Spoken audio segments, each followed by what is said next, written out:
આગામી 31 લઈ સુરત પોલીસ એક્શનમાં આવી છે। પોલીસ કમિશનર અનુપમસિંહ ગહેલોતની અધ્યક્ષતામાં છેલ્લા 3 વર્ષમાં પાસામાં ગયેલા શખ્સોની ઓળખ પરેડ કરવામાં આવી। 500થી વધુ શખ્સોએ એકી સાથે પોલીસ પરેડ ગ્રાઉન્ડમાં ભેગા કર્યા।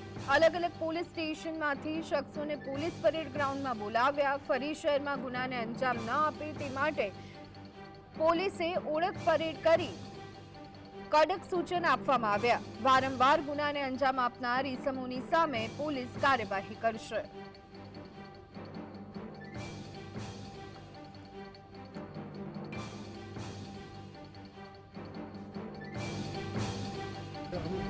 ને લઈને સુરત પોલીસ એલર્ટ મોડ પર જોવા મળી રહી છે। ત્યારે આપણી જોડે સુરત શહેર પોલીસ કમિશનર ઉપસ્થિત છે। એમની જોડે વાત કરીશું।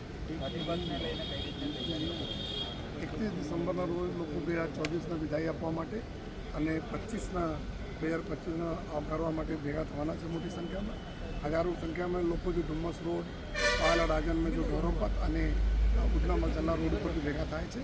સમગ્ર વ્યવસ્થા સારી રીતે થાય એના માટે 4000 જેટલા અમારા પોલીસના જવાનો, 1100 જેટલા ટ્રાફિકના અમારા ટીમ રહેશે અને એના 4.5 જેટલા પીએસઆઈ માટે સિનિયર અધિકારીઓ અમારા આવવાના છે। ડ્રોન કેમેરાનો ઉપયોગ કરવાના છે। 200 જેટલા સી ટીમના અમારા અધિકારીઓને અમારા મહિલા જવાનો જોઈએ પબ્લિકના વચ્ચે સારી ડ્રેસ મળે છે, જેથી કોઈ બહેનોના સાથે કોઈ છેડછાડ બનાવ નહીં બને।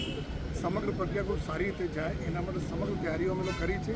અમે એન્ટી નાર્કોટિક્સ કિટ લઈને બ્રીથ એનાલાઇઝર લઈને ચેક કરીએ છીએ।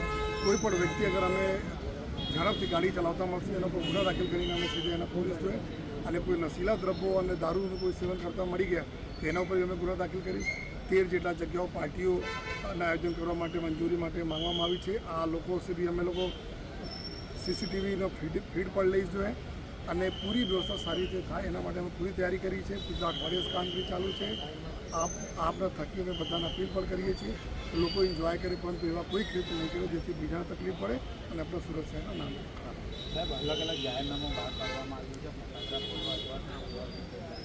જાહેરનામું છે અને ફાર્મ હાઉસ પર પાર્ટીઓ કરવામાં આવતી ત્યારે ડ્રોનથી આ જેટલા બી છે જાહેરનામા ફટાકડા નહીં ફોડવાના, ગાડી તેજ નહીં ચલાવવાના, જાહેર જગ્યાઓ પર આ તલવાર કેક કોલેજ પ્રથા નહીં કરવાના, जहाँ पे हॉस्पिटल हो सीनियर सिटीजन रहता है वहाँ पे जो है 10 वागे પછી કોઈ માઇક ડીજે જોર જોર से नहीं બગાડવાના।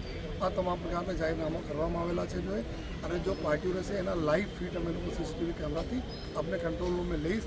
જે રીતે નવરાત્રિ થયા છે આ રીતે અત્યારે અમારે જો આ કૃત્ય કોઈ પણ કરવામાં આવશે ક્ષણ અથવા તો અલગ અલગ કોઈ પણ તો કઈ રીતની કડક આપણા આજ બોલીએ છીએ કે કાયદામાં રહેશે તો ફાયદામાં રહેશે, નહીં તો તકલીફ પડવાના છે।